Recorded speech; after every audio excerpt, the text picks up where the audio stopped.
Welcome back. Joining me now, my panel. I'll spare everyone watching those numbers again. We'll get straight into the detail with James Ashby, One Nation Chief of Staff, and Senior Fellow of the Menzies Research Centre, Nick Cater. Although you would be very happy with those numbers, James. I was talking with Chris Yeoman at the top of the show, well, speaking to Nick, to Kos Samar as the pollster as well.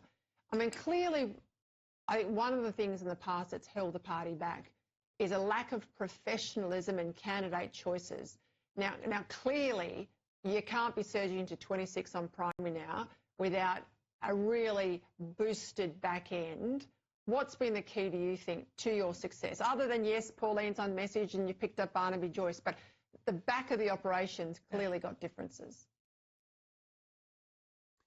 Oh, look, you're right. It's taken a long time for us to get to this standard. I earned this head of grey hair, Peter, for a reason. We've had troubling times, but we've also had good times. So I've stopped ripping my hair out these days. And yes, there is a level of professionalism now that two of the major parties wish they had. I know we've had previous Liberal employed staff come through our offices of recent for job interviews, and they've all said we're just mesmerised by the tech and the standard that One Nation have now set. And it's evident when anyone ever comes through our office.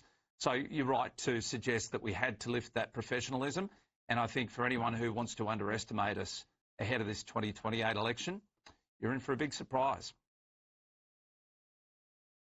Well, Nick Cater, what do you say to those moderate Liberals who are saying that we've got to go left, we've got to go left, we've got to contend with the view, the cultural change in Australia? The electorate's different, you don't understand it, the electorate doesn't want Conservatives. This surge to One Nation tells you something very different than that. Yeah, I mean, James has just made a very good point. I mean, we underestimate One Nation at our peril, and yet the party has been doing that. It was apparent after the 22 election, when Scott Morrison lost about 6% of the of the Liberal primary vote. It was quite apparent then where that was going. It was going to One Nation, at that time also to Clive Palmer's party. But this was basically people, centre-right voters who wanted nothing of this. And this idea that we should move to the left is ridiculous. I mean, the fact that One Nation is getting votes off both Labour and the Conservatives shows to me that they are very much in the middle of Australian politics. So that's where the party needs to move to, and to get to those concerns, particularly on immigration after Bondi, which seems to me the Parliamentary Liberal Party is very reluctant to talk about, let alone come out with a strong position on. Yeah, Pauline's now picking up the Howard Battlers and the Abbott Army and all those people that traditionally have supported the Conservative side of the Liberal Party, and that is the only reason they leave opposition and end up in government. Hey, when are you James, when are you going to announce that Corey's coming in your team?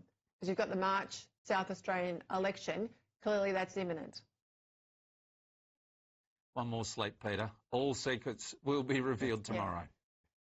Yeah. Don't do the dance of the seven veils. I'm not stupid. I can read this like you're in Adelaide too. I'm not stupid. I know exactly what's going on. We will look forward to that announcement tomorrow. Hey, FOI data, Nick, we have real issues with foreign-owned housing staying vacant. We were supposed to have all of these rules around disclosure and a vacancy tax, but clearly Labor can't even work this one out. No, it can't. I mean, Labor doesn't really have a policy on anything anymore, Peter. It just makes announcements. There's no policy thought goes into it at all. None of the hard work of policy development that you and I know is difficult and takes a long time if you want it to work. If you just want to make the announcement, you know, have some sort of flash announcement so that everybody goes, wow, and then you're not interested in whether it works or not, then sure, you do things the Labor way. But this is the way they're tackling almost everything. It's frightening. There is no serious policy development in Canberra, certainly not on the government side, and I think not nearly enough of it on the coalition side either.